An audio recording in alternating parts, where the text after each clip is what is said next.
All right, well, it's now officially official. Anti-government activist Ammon Bundy is running for governor of Idaho. And this shouldn't come as a shock. Last month, we told you he filed financial paperwork with the Secretary of State's office, basically declaring his intention to run.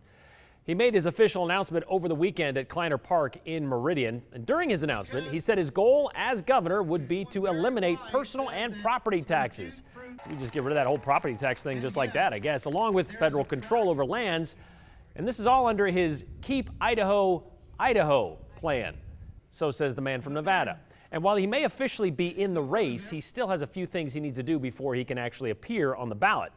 Now, putting aside the fact that Bundy has been banned from the State House because of a trespassing violation, which houses the State House, by the way, which houses the governor's office where he hopes to someday sit, probably in a chair without wheels, and that is set to expire in a few months, by the way.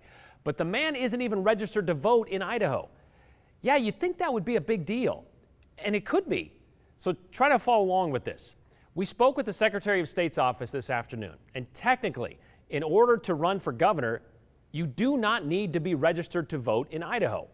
Only your treasurer does. So that's why Bundy, when he first filed, when he listed himself as the treasurer, because he wasn't registered to vote, it made him ineligible to run, so he had to re-register. He found a registered voter, Aaron Welling, to fill that position. Now, this is where this, well, it could, I should say, get tricky, and that could be coming up with the closed primary.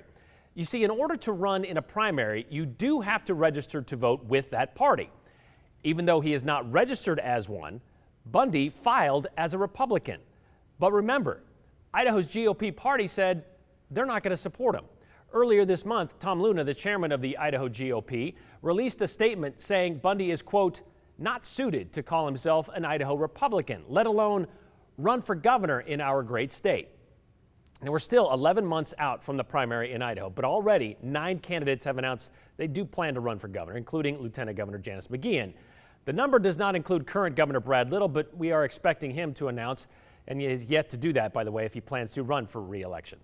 So we could see a situation where should Bundy register to vote as a Republican and then win the Republican primary, he still might not get the nod as the GOP nominee for governor. I know. And we thought this election cycle couldn't get any more interesting. Well, here we go.